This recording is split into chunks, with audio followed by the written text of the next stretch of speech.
Donc, notre corps est une habitation pour notre Dieu. Le Saint-Esprit habite en nous. Souvent, il faut rappeler la fonction de chaque élément.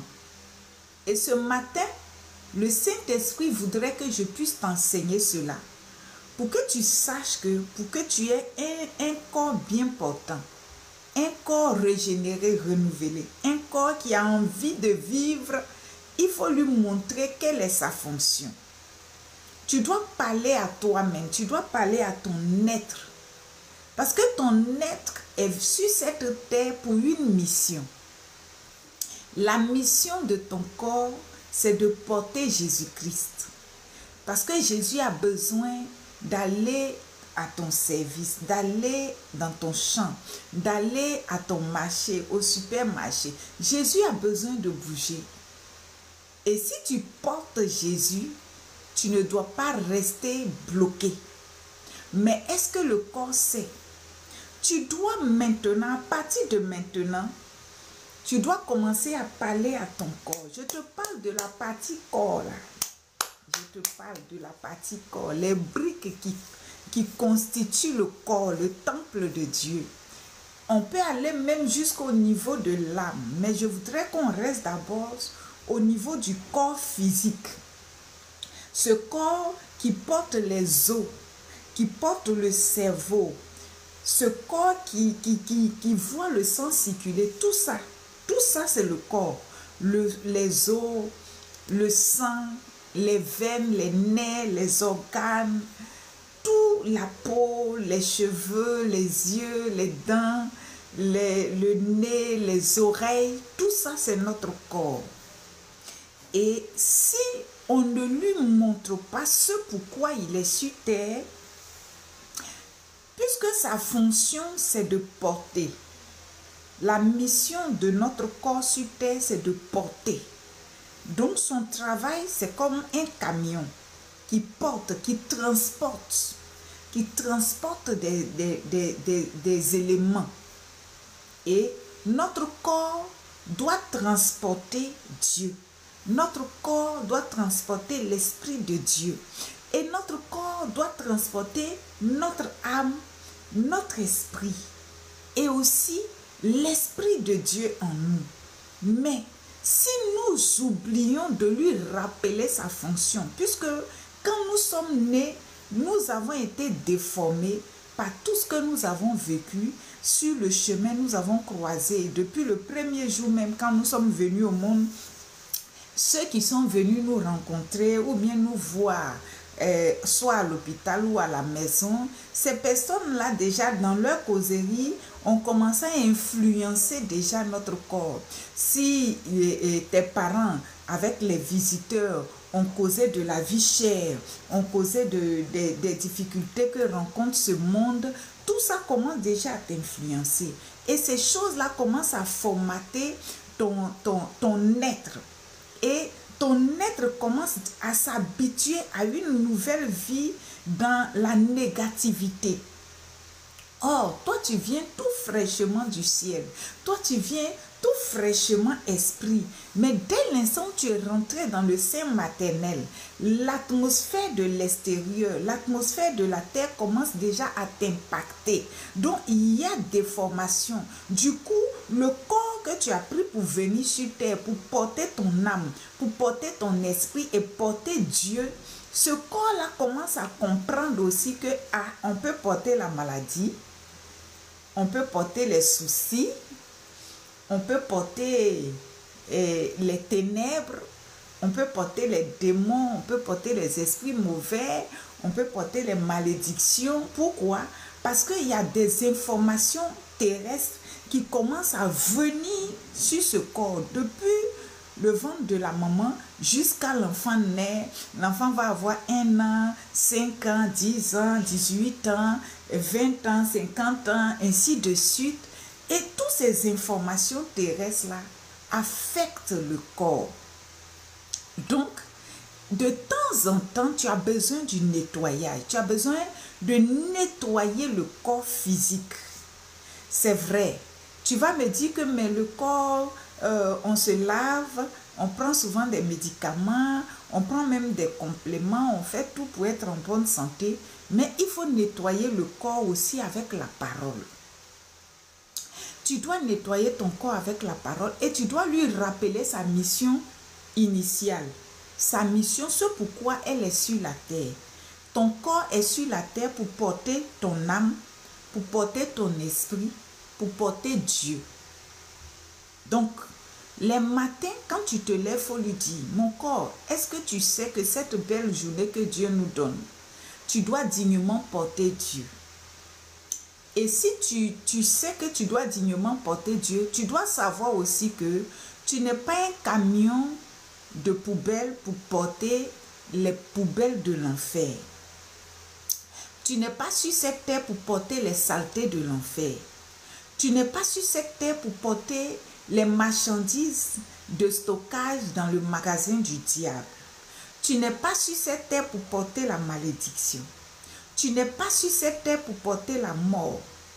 Tu n'es pas sur cette terre pour porter tout ce qui est faux. Tu es sur la terre pour porter Dieu. Et ce verset que nous avons lu là, il faut lui lire ça.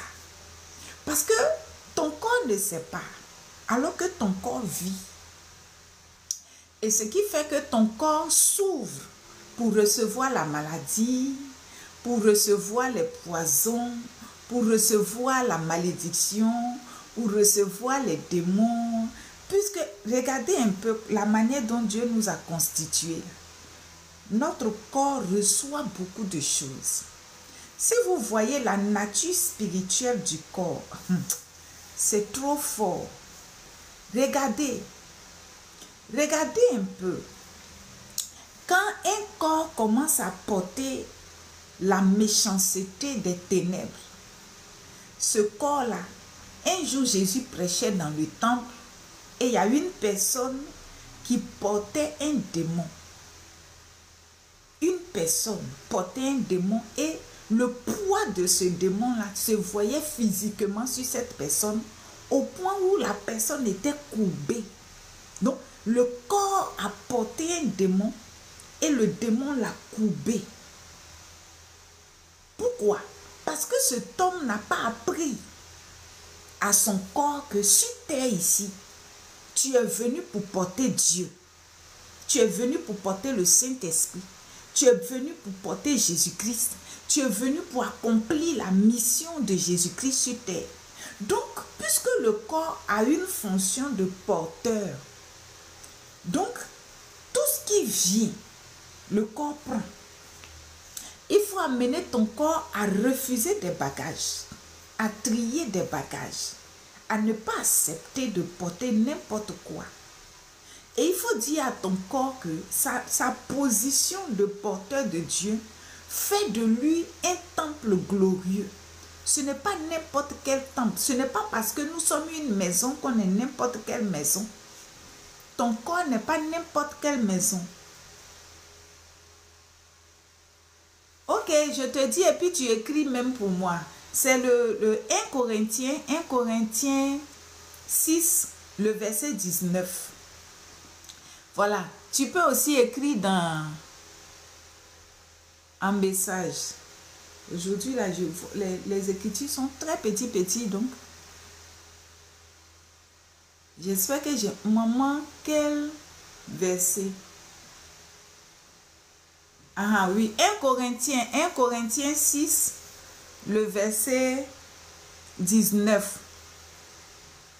Voilà, moi j'ai lu ça dans une autre version beaucoup plus expliquée. C'est pour ça que vous voyez que ma lecture est un peu différente de celle de Louis II. Donc, la Bible dit que nous sommes, notre corps là, notre corps porte Dieu.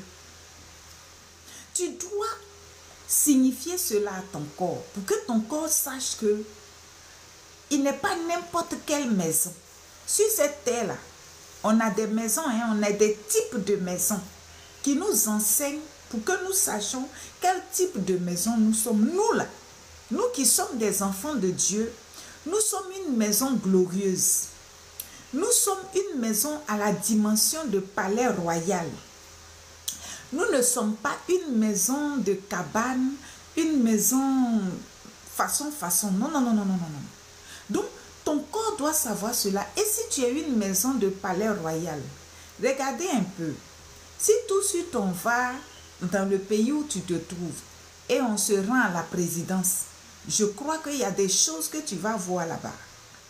Sur le mur, c'est déjà le bâtisse est important. La peinture, le jardin, l'entourage. Est-ce que vous savez, le palais présidentiel est gardé 24 heures sur 24, la nuit comme le jour. Pourquoi? Parce que celui qui habite à l'intérieur, à cause de la valeur de celui qui habite à l'intérieur et de la valeur de ce qui est l'ameublement, ça veut dire les choses précieuses qui sont à l'intérieur, la maison, les murs, les briques, le ciment est gardé. Et l'on prend soin de chaque partie de la maison, le fondement, les murs, le toit, l'intérieur comme l'extérieur. Tu dois être capable d'enseigner cela à ton corps pour que ton corps sache qu'il n'est pas là pour se promener pour ramasser des poussières. Ton corps doit savoir cela. Et ton corps doit savoir que la personne qui habite en lui, cette personne, c'est un roi, c'est un seigneur, c'est un Dieu, c'est un puissant. Et il ne se déplace pas dans le hasard. Et il ne se déplace pas seul. Souvent on se dit que j'ai des anges qui me protègent. Non, les anges ne te protègent pas. Non, les anges sont des escortes de Dieu qui habitent en toi. C'est pour cela qu'il est important d'avoir Dieu en soi. Si Dieu habite dans ton corps, la protection divine est évidente pour toi. Pourquoi? Parce que Dieu ne laissera jamais sa maison sans protection. Et n'importe quoi, même si tout de suite je me lève que je vais aller à la présidence, on va me demander si j'ai rendez-vous. 2, à la porte, ils vont me fouiller. Il y a plusieurs gardes. On ne rentre pas comme ça dans un palais présidentiel. Il y a plusieurs gardes. Il y a plusieurs fouilles. Il y a plusieurs personnes qui vont t'écouter. Ils vont regarder le contenu que tu transportes. Mais pourquoi toi, on a accès facilement à toi alors que tu portes Dieu? Parce que tu n'as pas éduqué ton corps à porter uniquement Dieu, à porter le Saint-Esprit, mais tu laisses tout vent venir sur toi. Quand tu te lèves le matin, parle à ton corps. Parle à ton corps, même si tu veux déposer un miroir, parle à ton corps. Quand tu parles à ton corps, tu te parles à toi-même. Cette journée-là, s'il y a une contagion dans la ville, tu ne porteras pas cela. Ton rôle n'est pas de porter les envoûtements qui se promènent. Ton rôle n'est pas de porter les flèches qui volent du jour. Ton rôle n'est pas de porter les maladies, les malédictions, les démons en désordre. Ton rôle est de porter Dieu. Ton rôle est de porter le Saint-Esprit.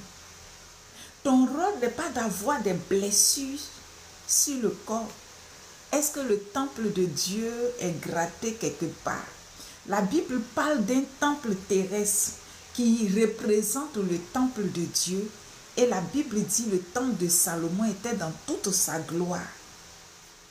Maintenant, Dieu dit que lui n'habite pas dans un temple fait de mains d'hommes, dont lui-même, il a pris le temps de te façonner, de te forger, de te former dans la matrice de ta mère pour habiter en toi. Maintenant, quand il a fini de te former, il t'a donné un joli corps et le diable vient, il veut abriter, il veut habiter dans ce corps que lui n'a pas construit. et toi, tu ne te fermes pas. Tu ne te fermes pas. Tu ne refuses pas. Comment acceptes-tu la pourriture en toi? Ferme-toi. La Bible dit parce que l'Éternel est entré par cette porte, aucune autre personne n'entrera. Porte, élevez vos linteaux et que Christ, le roi de gloire, fasse son entrée. Les portes de ta vie doivent recevoir que Jésus-Christ. Les portes de ta vie doivent recevoir que le Saint-Esprit. Les portes de ta vie doivent recevoir que Dieu le Père. Et puisque Dieu le Père ne se déplace pas seul, le Dieu le Père se déplace avec tout son cortège de richesses, ses cargaisons d'or, de diamants, de pierres précieuses. Dieu se déplace avec une armée. Dieu se déplace avec les chérubins protecteurs. Dieu se déplace avec les archanges, avec les séraphins, avec les Gabriel. Donc, dès l'instant où Dieu se déplace avec tout ça, donc imagine un peu ton quotidien. Imagine un peu le quotidien de ton corps. Imagine un peu la haute classe que ton corps côtoie. Et si tu amènes ton corps à comprendre cela, ton corps ne va plus porter la poussière, ne va plus porter la boue, ne va plus porter la saleté, ne va plus porter les négativités. Ton corps va commencer à se considérer, à se donner de la valeur, à savoir que c'est un corps glorieux, c'est un corps puissant, c'est un corps saint, c'est un corps divin plutôt, alléluia, pour porter Dieu. Alléluia. Et si tu commences aussi à ajouter cela à ta mentalité, hier on a appris comment penser pour donner des matériaux qu'il faut pour reconstruire notre histoire, notre vie. Comment donner de la matière à l'Esprit de Dieu pour reconstruire notre vie. Donc ça aussi, il faut donner de la matière dans tes pensées. Il faut commencer à penser que mais je suis porteur de Dieu. Je suis un palais, pas n'importe laquelle. Donc j'ai de la gloire. Alléluia, j'attire Dieu. Je suis un corps qui attire Dieu. Alléluia. Je suis un corps qui donne du repos à Dieu. Quand je suis là comme ça, quand Dieu habite en moi, il se repose. Les disciples n'ont pas compris pourquoi Jésus dormait dans la barque. Jésus est en train de leur dire que moi, quand je suis quelque part, je me repose. Donc, quand Dieu se laisse porter par un corps, Dieu veut se reposer. Ce jour-là, Jésus s'est laissé porter par la barque. Jésus dormait. Donc, Dieu veut se sentir bien en toi. Dieu veut se reposer. Donc, imagine, nous-mêmes, nous sommes sur la terre ici. Nous sommes sur la terre ici. Quand notre papa à la maison se couche là, et puis pour se reposer là, le signal est donné à tout le monde que papa dort. On ne le dérange pas. Maman dort, on ne la dérange pas. Quand le mari dort, on dit, mon époux dort, on ne le dérange pas. Maintenant, imagine, Dieu veut se reposer dans ton corps et puis il y a un démon lutin qui gratte la porte. Il y a un esprit de maladie qui vient ouvrir. C'est-à-dire, Dieu est couché en train de se reposer et puis un esprit de mort prématurée ouvre la porte pour rentrer. Est-ce que tu trouves ça normal? Est-ce que tu trouves normal? Tu trouves normal que l'Éternel, le Dieu créateur de toutes choses, se repose en toi? Et puis un démon de palu vient rentrer pour se coucher aussi. Est-ce que c'est normal? Est-ce que c'est normal? Est-ce qu'un fou, quelqu'un qui a perdu la raison, peut rentrer à la présidence sans permission pour aller déranger? Même quand on construit un palais dans un quartier, tous ceux qui ont leur maison autour là, on leur propose de l'argent pour récupérer la maison parce qu'on veut que le palais soit dans un cadre de sécurité, de calme et de paix. Pour que les assaillants ne débarquent pas n'importe comment pour venir attaquer. Maintenant, pourquoi toi, ton corps, qui est une résidence de l'Éternel des armées, est approché par n'importe quoi? À partir d'aujourd'hui, tu vas commencer à lui rappeler sa mission. Parce que quand tu connais ton travail, là, tu t'attelles à bien faire ce que tu connais. Et tu sais comment tu dois bien faire. Donc, parle à ton corps. On a l'habitude de parler à notre âme. Il faut parler aussi à ton corps. Parce que c'est ton corps qui porte toutes les saletés. La maladie, toujours tu as mal de ventre, toujours tu as mal au ventre, toujours tu as mal au ventre. Mais ton corps n'a pas été forgé par Dieu pour porter des douleurs de ventre. Ton corps a été forgé pour porter Dieu. Ça, au moins, tu peux dire ça à ton organisme.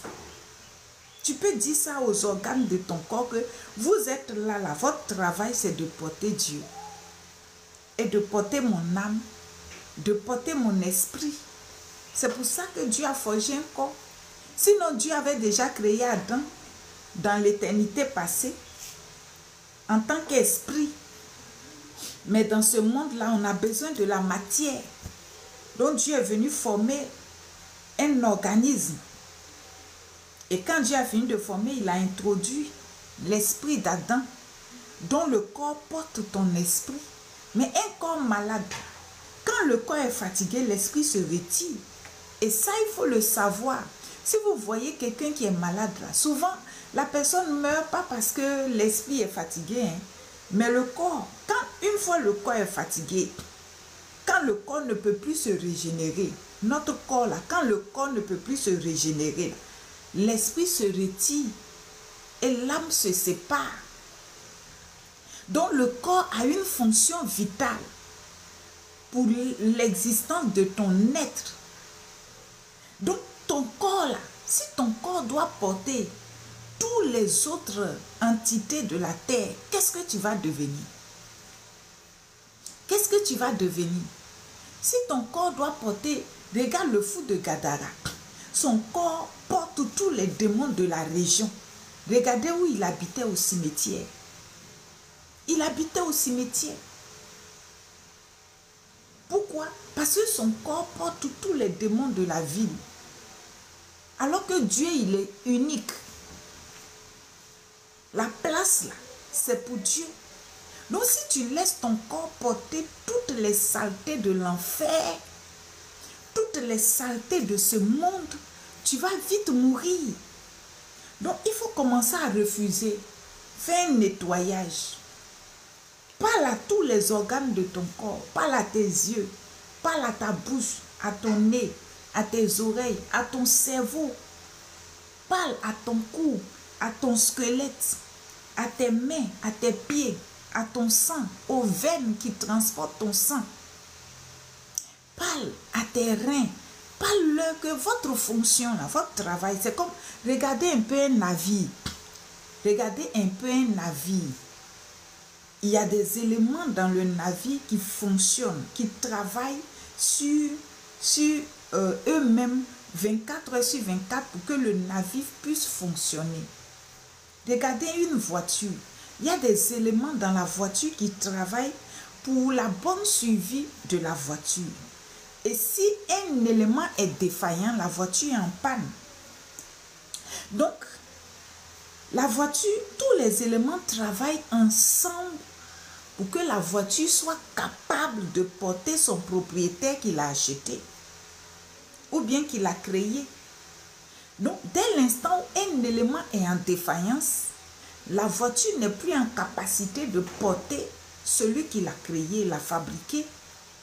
Dieu aussi t'a créé là. Tous les organes de ton corps, à l'intérieur comme à l'extérieur, sont forgés pour fonctionner pour le bien-être du corps, pour que le corps puisse porter le Créateur.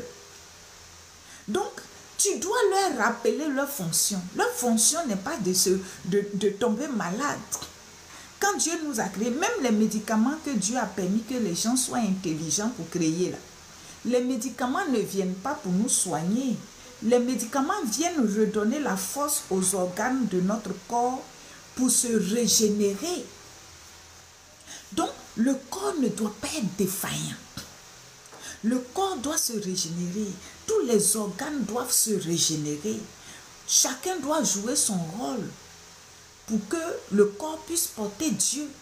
Si le cerveau se lève pour commencer à ne pas travailler normalement, le corps là ne pourra pas porter Dieu. Le cerveau ne doit pas être défaillant et chaque neurone de notre cerveau ne doit pas être défaillant. Donc, on doit parler à notre cerveau. Chaque partie, chaque parcelle de notre cerveau doit savoir que tu dois fonctionner normalement pour que tout le corps puisse porter Dieu. Tes oreilles ne doivent pas être défaillantes. Donc, chacun doit rendre compte du travail que Dieu lui a confié. Et tu ne dois pas laisser ton corps se dégrader. Tu dois prendre soin de ton corps par les paroles de ta bouche. Tu dois redonner vie à chaque partie de ton corps.